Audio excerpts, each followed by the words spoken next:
किसी ने बड़े कमाल की बात कही है कि भोजन छोड़ दोगे तो जिंदा नहीं बचोगे और अगर प्रार्थना छोड़ दोगे तो कहीं के नहीं बचोगे। बाबा जी की कहानी है जिनका एक यूनिक स्टाइल था। वो जब भी भिक्षा मांगने के लिए कहीं जाते थे तो भजन गुनगुनाते थे, भजन गाते थे, उसके बाद में भिक्षा मिलती तो ठीक, वरना अगले घर की तरफ निकल जाते थे। बाबा जी सुबह भिक्षा मांगने के लिए जाते, शाम में भिक्षा मांगने के लिए जाते, लेकिन ऐसे बहुत कम घर होते थे जहां से उन्हें भिक्षा नहीं मिलती थी। सब लोग उन्हें भिक्षा दे ही देते थे, कितना सुंदर भजन गा रहे हैं, तो भिक्षा मिल जाती थी।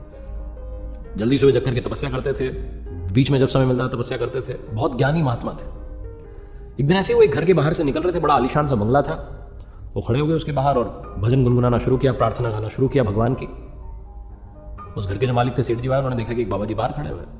अंदर आकर के देखा तो जो सेठानी जी थी वो किचन में थी, वो अपना भोजन बना रही थी। तो सेठ जी को लगा कि अभी भोजन बना के दे देगी जो भी बनाए घर में। सेठ जी अपने काम में व्यस्त हो गए। बाहर से भजन गुनगुनाने की आवाज़ आ रही थी, थोड़ा समय हो गया। तो सेठ जी से रहा नहीं गया, उन्होंने कहा कि क्या हो रहा है। किचन में जाकर के देखा तो लगभग रोटियां तैयार थी। सेठानी जी अब बाकी काम कर रही थी किचन में साफ सफाई का। तो सेठ जी ने कह दिया कि क्या कर रही हो, बाहर महात्मा जी खड़े हुए हैं, भजन गा रहे हैं, भोजन भी तैयार है, कुछ उन्हें जाकर के दे दो, पुण्य मिलेगा। तो सेठानी जी ने कहा कि ऐसा नहीं कि मैं उनको भोजन नहीं देना चाह रही हूँ, बात ऐसी कि वो बहुत सुंदर भजन गा रहे हैं और अगर मैंने जाकर के भी भोजन दे दिया तो भजन बीच में रुक जाएगा और वो अगले घर की तरफ निकल जाएंगे। मुझे पूरी प्रार्थना सुननी है, उसके बाद में जाकर के भोजन दूंगा।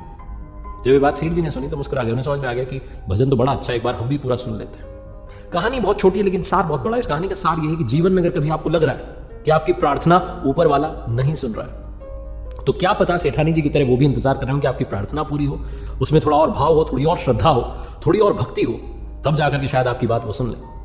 और एक बात है, लाइफ में बहुत सारे लोग, इनकी लाइफ में थोड़ा टफ टाइम आ जाता है, बुरा समय आ जाता है, तो कोसने लग जाते हैं ऊपर वाले को कि भगवान ने ये कर दिया, वो कर दिया, मेरी तो सुनते ही नहीं, अच्छे लोगों की तो पूछ ही नहीं है, ये वो बहुत कुछ कहने लग जाते हैं। मैं उन लोगों से कहना चाहता हूं कि अगर आपकी लाइफ में कभी आप बीमार पड़ गए तो क्या भोजन करना छोड़ देंगे? आप बहुत ज्यादा तबीयत आपकी खराब होगी तो क्या सांस लेना छोड़ देंगे? ये बेसिक थिंग्स हैं, बेसिक रिक्वायरमेंट है लाइफ की। ठीक ऐसे ही प्रार्थना भी बेसिक रिक्वायरमेंट है, ये तो होनी ही चाहिए। क्योंकि अगर आप भोजन छोड़ देंगे तो आप जिंदा नहीं बचेंगे, और अगर प्रार्थना छोड़ देंगे तो कहीं के नहीं बचेंगे। क्योंकि कई बार जब हमें लग रहा होता है कि मेरी लाइफ में बुरा समय चल रहा है, कई बार लग रहा होता है कि बुरा समय चल रहा है, ऊपर वाला मेरे साथ क्या कर रहा है, हो सकता है कि उन्होंने ही आपका हाथ थाम रखा हो, वरना आपकी जो गाड़ी है वो छूटने को। हो सकता है कि आपके साथ ज्यादा बुरा होने वाला हो लेकिन उनकी कृपा से थोड़ा कम बुरा हो रहा हो। तो लाइफ के हर सीन में पॉजिटिविटी ढूंढते चलिए।